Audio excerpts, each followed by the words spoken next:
Hey everyone, and welcome back to another video. And in this video, I'm going to be going over this Uber Eats driver review. So this video is going to be particularly useful for individuals who are deciding whether or not to do Uber Eats driving. And so I've been doing it for about 2 years now, and I must say that it's definitely worth the money, but here are some things that you have to be aware about. Now, let's start off with the pros with Uber Eats driving. You do have flexible hours. You do get to work on your own time. You don't have to deal with any customer service, like rarely. Uber Eats driver support is pretty good anytime you run into any issues with your order. Sometimes you'll get good tips, but that's not really due to the Uber Eats driving app. That's just due to the nature of people tipping, I guess, depending on your area. But the biggest cons of Uber Eats driving, although your hours are flexible, you are going to have to put in the hours though. So if you want to work 3 hours in the morning, 3 hours in the afternoon, and 3 hours in the evening, you are still putting in 9 hours of work. Okay. Some days you'll get lucky with the tips. Other days you won't. With Uber Eats driving, I think the biggest tip that I've ever gotten was like $25. And obviously you'll get orders where you take it and the tip is only $1. And I've actually taken orders where I didn't get any tips at all. Other things with Uber Eats driving that I didn't like or don't like currently is that you are going to deliver to some really hard places like apartments or office buildings. And so finding like apartment numbers is quite a big hassle. Depending on your area, if you're in an area that's like crowded and there's not a lot of parking, I'd say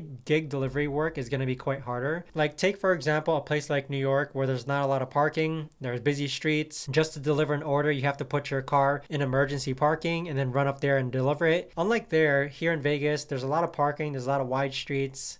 Finding things is easier even though I don't like it. But with Uber Eats driving though, one thing to keep in mind is that you do have to take into account wear and tear of your car and also gas. So let's say that you get a $10 tip, about like $6 of that should actually be yours, okay? Wear and tear is a real thing just because you're going to be putting miles on your car. In addition to that, gas, of course, you delivering orders and driving around town, possibly just waiting for orders, you are going to have to take into account gas and wear and tear on your car. Now, with Uber Eats driving, there is going to be a lot of downtime, especially let's say between 2 p.m. and 4 p.m. So my recommendation is that you have like a podcast, a book, a YouTube video, or maybe you have work to work on within your car. Like for me, for example, while I'm waiting for Uber Eats driver orders, I simply just work on my laptop in my car. Okay, this is more like a side hustle for me. It's not a full-time gig. Try to have a standard as well. Like for my example, I try not to take anything less than $6. Anything more than $6 I take automatically. That depends on you. Some people have it so that they don't take orders that are more than or less than $1 per mile. There's different ways to approach it as far as Uber Eats driving goes. But if you're considering Uber Eats driving, I'd say just try it out. You won't know until you try it. Try it out when there's a busy period of time, meaning between like 9 and 12 p.m. and then again at like 5 p.m. and 8 p.m. And then try it out again when there's not so much busy period of time, meaning like 2 to 5 p.m. This will give you an idea of whether or not you want to do Uber Eats driving full time